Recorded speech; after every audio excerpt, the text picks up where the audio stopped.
Assalamualaikum warahmatullahi wabarakatuh. Halo Sobat Ewako dimanapun kalian berada. This is Ewako Podcast Politeknik Penerbangan Makassar.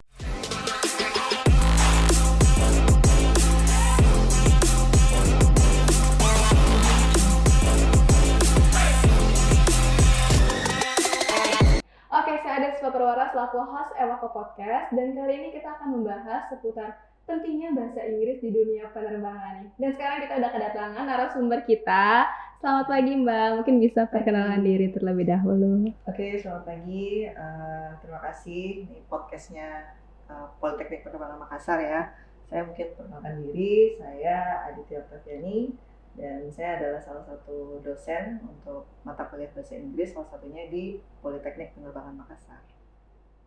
Oke, Mbak Adit ini kan dosen bahasa Inggris ya Mbak. Ya. Nah, Mbak ini memang bisa bahasa Inggris dari kecil itu karena memang keluarga Mbak itu ada yang orang bule kah atau gimana sampai bisa bahasa Inggris dan sekarang jadi dosen bahasa Inggris Mbak? Oke, saya sendiri ya baru tahu kenapa bisa tertarik bahasa Inggris.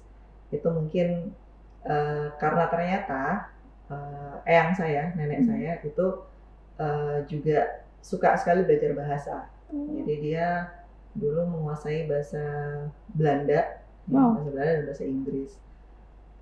Terus kenapa belajar bahasa Inggris sebenarnya kayak nggak sengaja ya. Mungkin dulu waktu kecil dari tontonan di TV.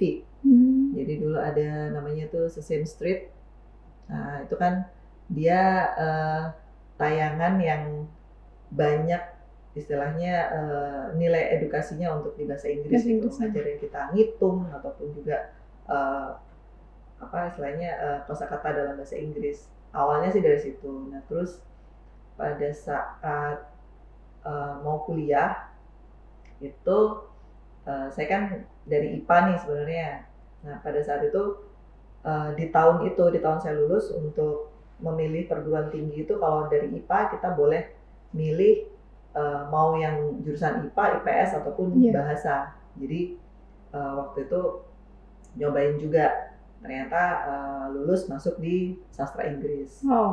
Jadi ya istilahnya pada waktu kuliah sih enjoy aja ya, maksudnya nggak yang terlalu gimana gitu. Nggak terlalu berat banget gitu ya Mbak? Dan sebenarnya nggak ada cita-cita juga mau jadi dosen. Oh iya kah? Karena pada waktu kuliah sebenarnya banyak kan teman-teman itu kayak mereka ambil kerjaan sampingan ngajar di lembaga-lembaga bahasa asing gitu. Saya nggak pernah mau diajakin, berkali-kali diajakin nggak mau dengan alasan ya saya senang belajar bahasa Inggris tapi kalau harus ngajar orang lain tuh kayak ngerasa bisa nggak ya gitu, kayak misalkan ya mungkin malu atau grogi, nggak pede dan sebagainya. Nah tapi memang pada saat lulus ternyata pada waktu itu 2008 tuh lagi ada rekrutmen di Kemenhub. Ya udah iseng-iseng coba ini dan ternyata di situ malah untuk formasinya itu adalah formasi dosen.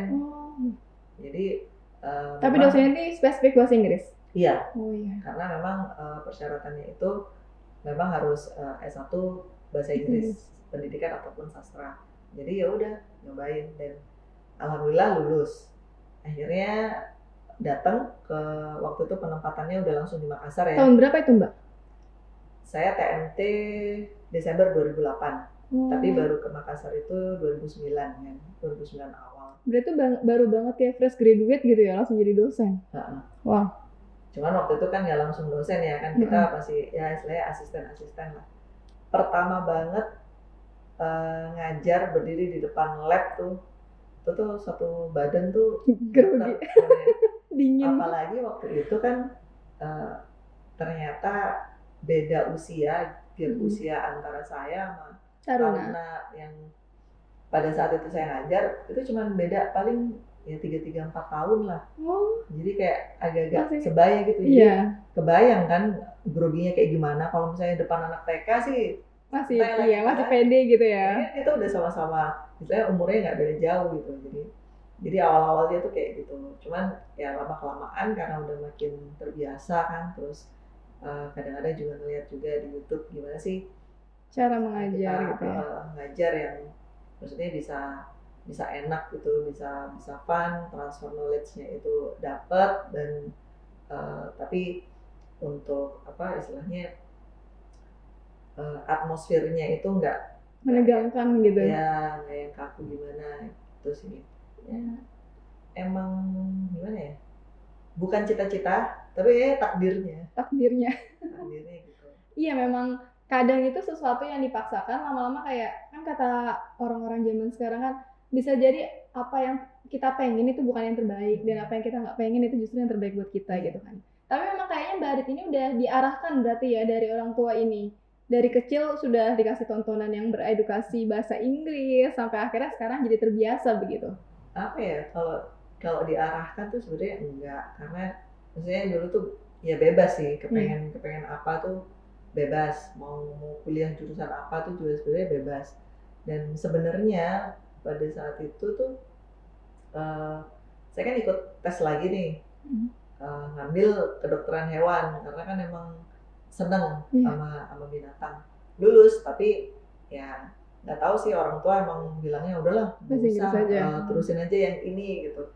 Ya udah akhirnya diterusin, dan ya itu ternyata pas 2008 lulus ada rekrutmen dari Kemenhub ya masuk, ya mungkin karena berbakti itu nurut sama orang tua. Ya doa orang tua ya, jadi karena kita nurut jadi lulus. Dan sebenarnya 2013 kan sempat pindah dari waktu itu namanya masih ATKP kan, pindah ke Otban. Saya ngiranya di sana nggak bakalan ada ngajar-ngajar lagi kayak gitu kan. Nah tapi ternyata enggak, pas ada kegiatan diklat, memang bukan diklat bahasa Inggris sih, tapi kita diminta untuk ngajar nih sebagai regulator. Jadi artinya ketika udah nggak di ATKP sekalipun, untuk knowledge dan skill untuk ngajar itu ternyata tetap terpakai dan tetap terasah gitu ketika kita di luar. Nah pas 2018 balik lagi ke sini ngajar lagi. Udah, akhirnya itu sempat kayak kagok lagi nggak sih Mbak? Enggak, kebetulan karena pada saat pindah itu masih sering ngajar diklat, terus karena di otoritas kan kebetulan saya ngurusin masalah pas bandara tuh. Jadi hampir tiap hari selalu ngasih sosialisasi untuk security awareness. Ya, mirip-mirip kayak lagi ngajar lah. Kita paparan di depan kelas kayak gitu. Berarti Mbak juga ini ngambil license itu supaya bisa mengajar yang lain kayak security awareness dan lain-lain gitu. Apa ya? Memang kalau boleh dibilang ya saya sih ngerasa beruntung ya, pada waktu di ATKP itu saya sering dapat kesempatan untuk ikut diklat-diklat.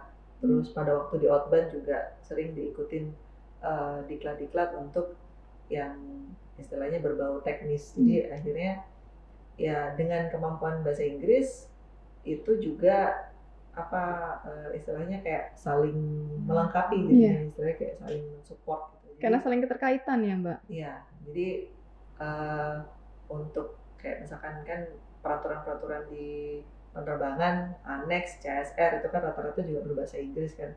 Jadi ya alhamdulillah nggak terlalu kesulitan gitu. Jadi mempelajari tentang safety, security ya so far sih ya masuk-masuk aja sih. Iya, karena kan juga kalau misalnya penerbangan ini mayoritas modulnya ini berbasis bahasa Inggris kan ya. Nah banyak orang yang memang kayak materinya ini udah lumayan susah.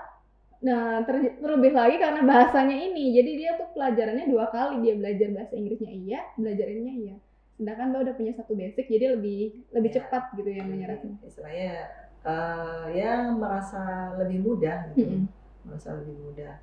Dan pada waktu di Makassar kan sempat kuliah lagi, tapi saya nggak ngambil bahasa Inggris karena saya ngerasa untuk pengetahuan bahasa Inggris sementara cukup nih. Jadi saya nyebrang ngambil disiplin ilmu yang lain untuk untuk melengkapi kebutuhan saya untuk bisa upgrade diri gitu, upgrade skill. Jadi untuk bisa mungkin lebih istilahnya survive di tempat yang lain gitu. Apalagi waktu itu ternyata saya pindah ke Outbound kan, jadi sebagai regulator, jadi dengan punya disiplin ilmu yang lain, yaitu ya bermanfaat banget jadinya. Tapi ada nggak sih Mbak tips and trick dari Mbak sendiri kepada kita semua nih, terutama sobat Ewaka di luar sana, yang mungkin kita tuh malas bahasa Inggris, terutama saya pribadi, saya malas Mbak belajar bahasa Inggris itu. Jadi kayak dengerin bisa tapi ngomong nggak bisa. Itu ada tips and trick nggak Mbak supaya kita bisa ngomong bahasa Sebenarnya Inggris? sih kadang tuh orang pasti merasanya gitu ya. Sebenarnya kalau dengerin bisa, Iya, sebenarnya ngerti gitu, tapi ngomong nggak bisa. Nah sebenarnya bukan ngomong nggak bisa, cuman belum lebih terbiasa. cuman lebih karena kita nggak mau. Nah, kenapa kita nggak mau? Biasanya karena apa istilahnya tuh mental blocking ya. Kenapa kita nggak mau ngeluarin omongan pakai bahasa Inggris nih? Kenapa kita nggak mau? Karena yang pertama ada perasaan kita tuh takut salah, Insecure gitu. terus kalau salah kita malu. Nah padahal sebenarnya kalau kita mau sadari lagi nih, pertama kita kan bukan orang Inggris. Iya. Kita nggak lahir di Inggris, orang tua kita bukan orang Inggris. Jadi bahasa Inggris itu bukan first language-nya kita, bukan bahasa ibu kita. Jadi ketika kita berbicara yang memang bukan bahasa ibu kita, terus misalkan salah atau keliru, masalahnya di mana sih? Itu masih dalam batas wajar gitu ya Mbak? Ya artinya kan ketika kita ngomong pakai bahasa yang bukan bahasa asli, yang kita kuasai dari sejak lahir gitu, emang kalau salah kenapa? Kan sebenarnya itu nggak ada masalah gitu. Iya, betul. Cuman makanya tadi saya bilang itu lebih kayak ke mental blocking gitu. Kita ngerasa takut salah karena kalau salah kita malu. Nah kenapa kita malu? Karena memang seringnya ya lingkungan kita tuh masih yang judge gitu. Ya judging banget gitu. Ketika ada temennya keliru tuh diketawain. Iya, jadi bahan olok-olokan gitu ya. Jadi buat ledek-ledekan. Jadi ya kondisi mental orang ini kan beda-beda nih. Ada yang diledekin kayak gitu dia bisa bodo amat lah, yang penting saya mau coba terus lah.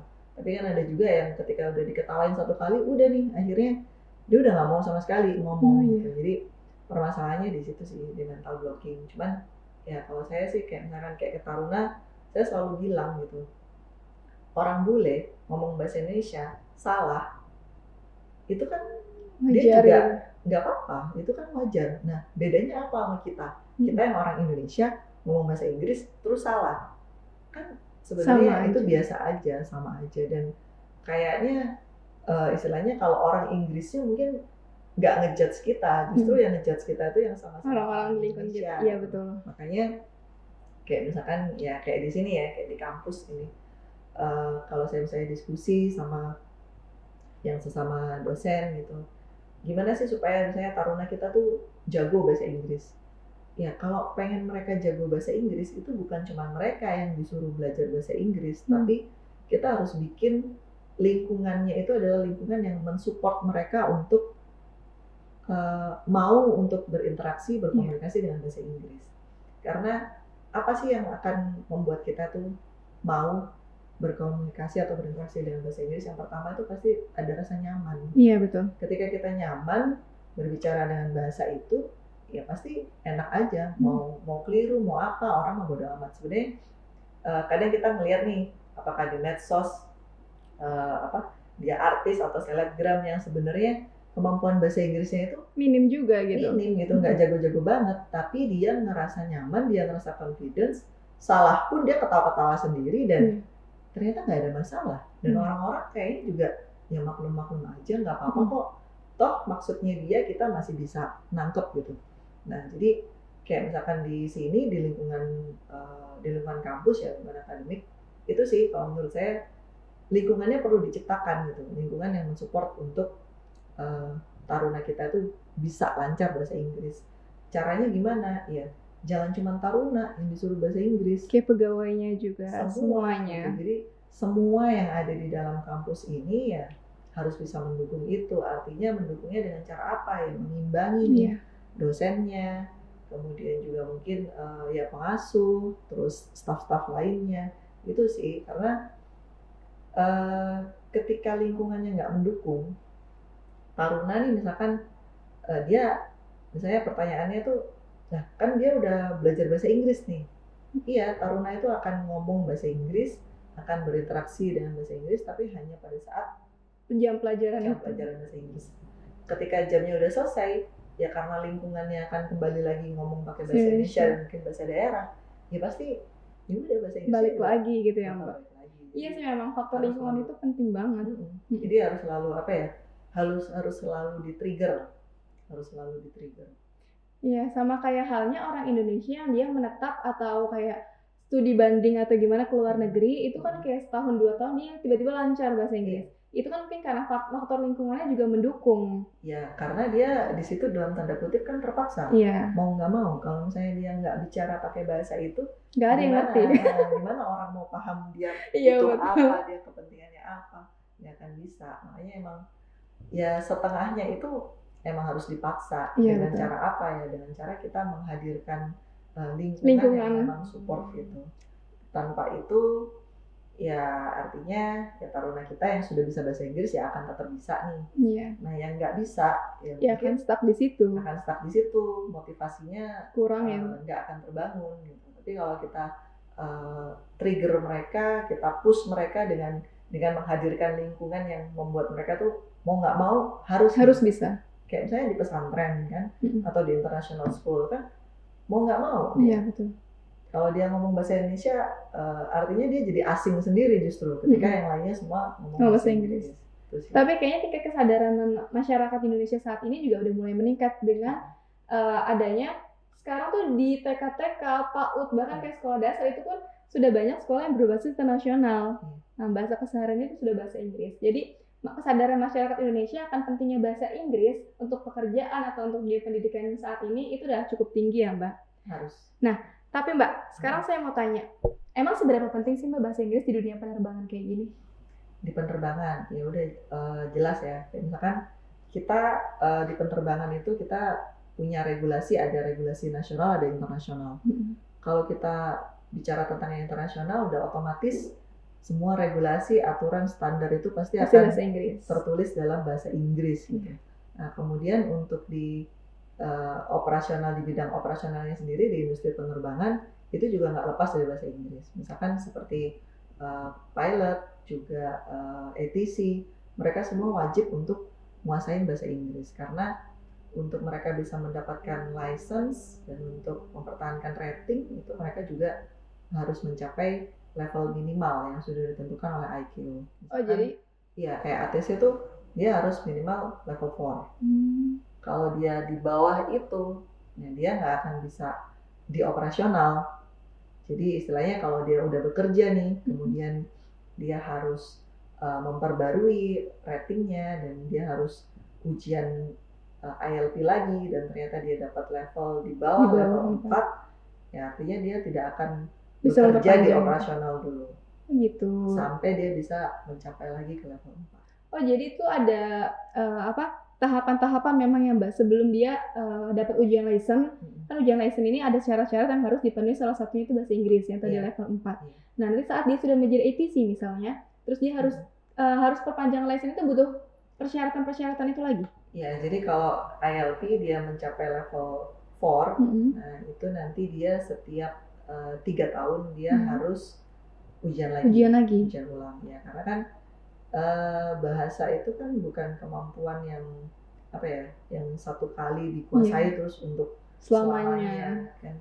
Ya kita tetap harus maintain juga karena kan ya performanya manusia tuh pasti akan naik turun. Iya, betul.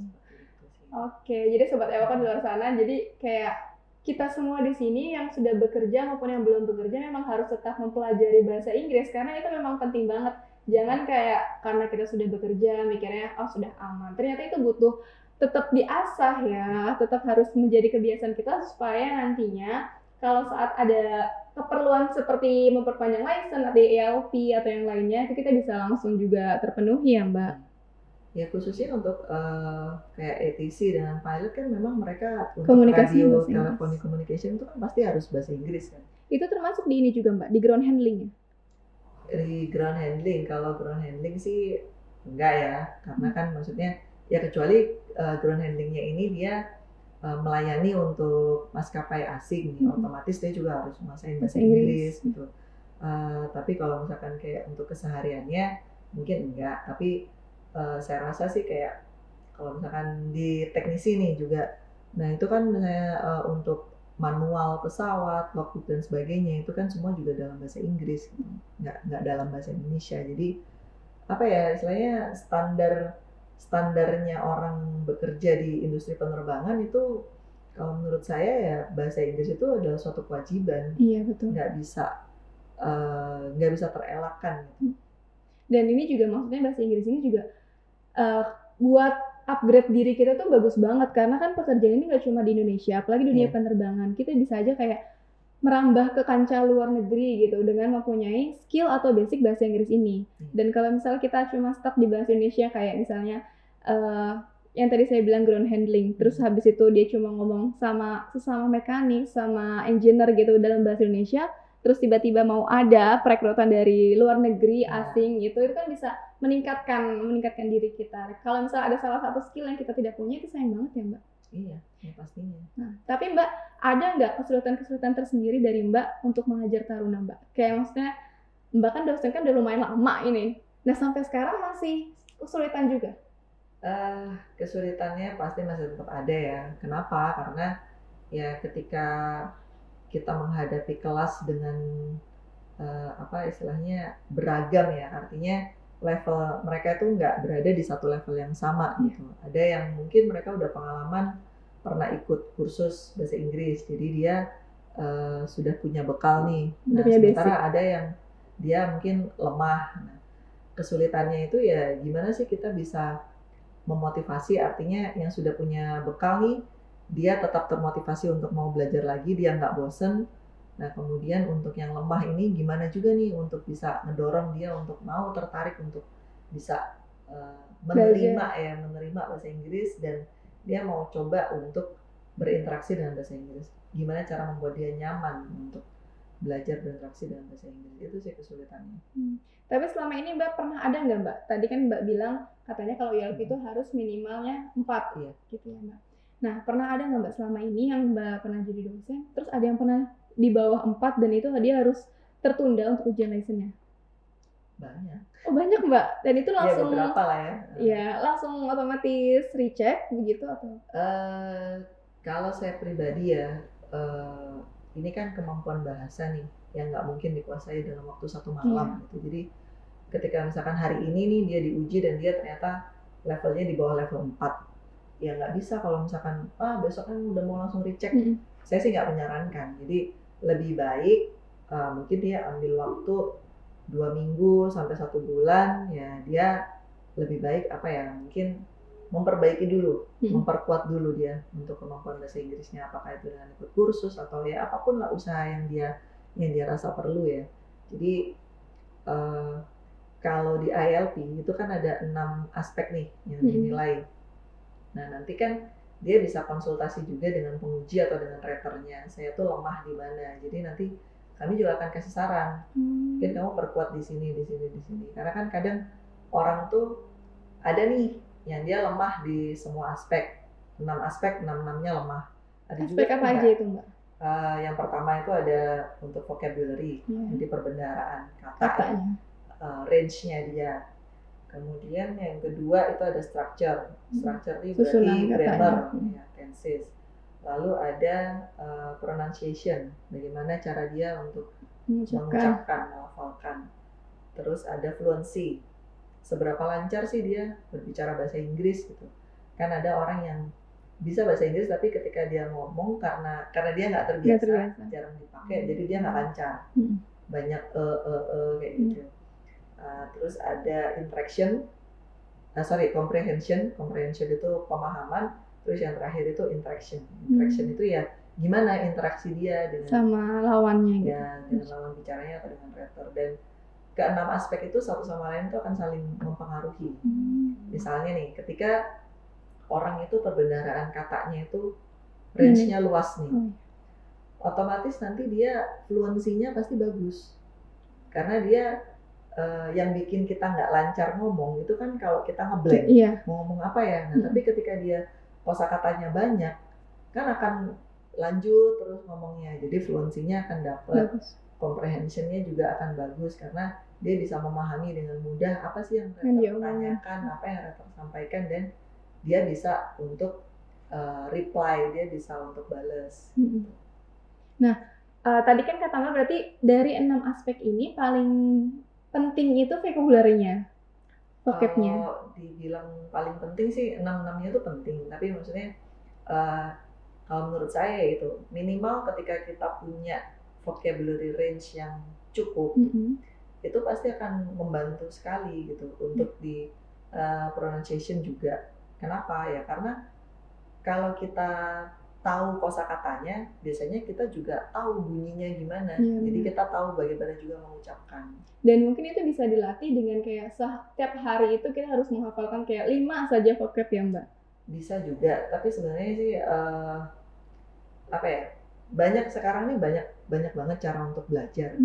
Cuman ya tinggal balik ke personalnya aja, dia nyaman dengan cara yang seperti apa. Sekarang kan di platform Android ataupun iOS ya, itu kan banyak banget aplikasi yang bahkan dia free ya untuk bahasa Inggris, yang sebenarnya itu bisa mengasah banyak aspek ya, mungkin dari vocabulary-nya bisa, kemudian juga untuk pronunciation-nya juga bisa, structure. Jadi sebenarnya itu tinggal balik lagi ke personalnya. Terus kemarin kayak semenjak kita ada COVID, akhirnya kan banyak banget orang itu bikin kelas kursus itu secara online ya, virtual, dan dengan biaya yang nggak terlalu mahal. Saya aja selama COVID itu sempat ikut kursus bahasa Jerman sama bahasa Rusia secara online virtual gitu. Nah, ya memang goalsnya sih bukan mau mahir ya, tapi pada saat itu istilahnya ya kita sambil menghilangkan kebosanan, terus ya nggak ada salahnya kan mempelajari hal baru. Dan sebenarnya itu cukup efektif ketika ya emang kita apa ya, niat. Satu kuncinya niat sih. Tapi keren banget loh Mbak, maksudnya Mbak udah bisa bahasa Inggris, udah kerjanya juga udah enak, terus masih ada keinginan untuk belajar bahasa-bahasa lainnya. Karena memang belajar bahasa itu juga bisa pernah saya baca ya, ada penelitian itu yang di situ tuh menyatakan bahwa ketika kita mempelajari bahasa itu bisa mengurangi resiko kita itu untuk pada saat kita tua itu kan ada orang kena Alzheimer ya, atau penyakit pikun. Itu tuh bisa mengurangi resiko itu ketika kita belajar bahasa. Jadi ya saya coba-coba sih. Tapi sebenarnya ketika saya ngelihat ke almarhum eyang saya, sepertinya sih memang penelitian itu nggak salah juga, karena beliau di waktu itu di usianya udah 90 ya, apa ya, alhamdulillah sih nggak pikun gitu. Oh berarti kayaknya Mbak ini memang udah ada keturunan yang memang keluarga suka sekali dengan bahasa, mempelajari bahasa di dunia ini.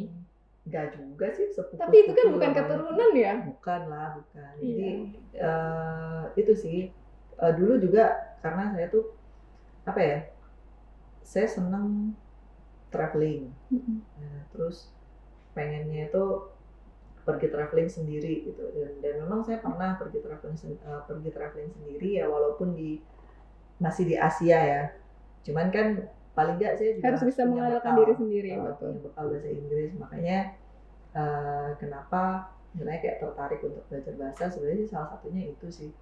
Dulu tuh nggak berpikir bahwa ini akan jadi kerjaan sama sekali. Jadi dulu motivasinya bukan itu. Nah tapi ternyata sekarang jadi kerjaan juga ya, nggak apa-apa ya, istilahnya saya bersyukur dan menikmati juga sih. Dan sebenarnya kalau saat sekarang ya, bahasa Inggris itu sebenarnya udah bukan hal istimewa loh. Jadi artinya ketika orang punya kemampuan bahasa Inggris itu udah nggak spesial lagi gitu. Makanya ketika udah nggak spesial tapi ada orang yang masih belum bisa, nah itu kan berarti ya sayang banget gitu, sayang banget, karena ya sekarang kita kerja di perusahaan nasional aja, mereka tetap minta persyaratan kita paling nggak bisa bahasa Inggris secara pasif lah. Apalagi kalau misalkan kita bekerja di perusahaan yang dia internasional ya, berbasis internasional. Jadi bahasa Inggris itu udah untuk zaman sekarang itu mutlak. Makanya harus wajib ya. Anak TK, anak PAUD itu kadang-kadang udah diperkenalkan bahasa Inggris. Dan memang kalau untuk belajar bahasa juga itu sih semakin usianya muda, semakin dini itu akan semakin bagus. Karena otak kita itu kayak spons ya. Ketika kita masih muda, kemampuan untuk menyerapnya itu masih tinggi. Nah, ketika kita udah dewasa ya karena udah terlalu banyak beban hidup ya, udah banyak pikiran, udah mikirin ini itu, mikir cicilan ya, mikirin pacaran. Waduh, bahaya ini. Jadi istilahnya kayak daya serap kita tuh udah berkurang. Jadi kalau bisa sih misalkan nih ada orang yang sobat Ewako nih, yang merasa masih usianya tuh masih under 20 atau di sekitaran 20, ya bekali diri kalian tuh dengan sebanyak-banyaknya ilmu, khususnya juga bahasa, karena bahasa itu emang bantu banget. Apakah itu bahasa Inggris? Nah sekarang selain bahasa Inggris kan bahasa Mandarin juga, ya kan, bahasa Jepang, karena bisa jadi kita itu akan mendapatkan peluang lebih ketika kita juga punya kemampuan lebih juga di bidang bahasa. Apalagi kalau misalnya orang yang menguasai bahasa tadi kayak Mandarin, Jepang itu belum banyak gitu. Jadi kayak peluang kita untuk mendapatkan pekerjaan itu juga semakin besar gitu kalau kita mempunyai kemampuan itu. Iya, jadi kita memperbesar peluang. Oke Mbak, kayaknya kita udah cukup lama ini ngobrol-ngobrol asik, nggak kerasa banget. Dan terakhir, saya mau minta Mbak coba sampaikan pesan untuk sobat-sobat Ewako di luar sana agar lebih termotivasi nih. Gimana sih caranya? Silahkan Mbak. Oke, jadi kalau misalkan masih banyak nih dari kalian yang ngerasa kayak saya tuh nggak suka bahasa Inggris, atau nggak sukanya itu karena saya takut kalau ngomong salah dan diketawain. Itu sih balik lagi, kita harus ingat bahwa bahasa Inggris itu adalah second language, bukan buat kita tuh second language, bukan first language ya, bukan bahasa pertama, bukan bahasa ibu kita. Jadi sebenarnya ketika kita ada errors di situ, ya nggak ada masalah, gitu. Nggak perlu ngerasa malu. Dan yang harus dipikirin itu adalah bagaimana kita mempersiapkan diri kita untuk nanti di masa depan kita tuh bisa mendapatkan peluang yang baik, ya, peluang yang bagus. Kalau ditanya apa sih, semua orang kan, kamu pengen jadi apa sih, atau kamu pengen kerja apa sih? Semua kan gak ada yang mau kerjanya susah. Semua kan pasti pengen dia kerjanya enak, dapat posisi yang enak. Nah, untuk mendapatkan itu otomatis pasti akan ada effort nih yang kita butuhkan. Nah, salah satunya ketika kita menguasai kemampuan bahasa asing, otomatis itu akan menjadi nilai plus, ya, menjadikan peluang kita tuh jadi lebih besar.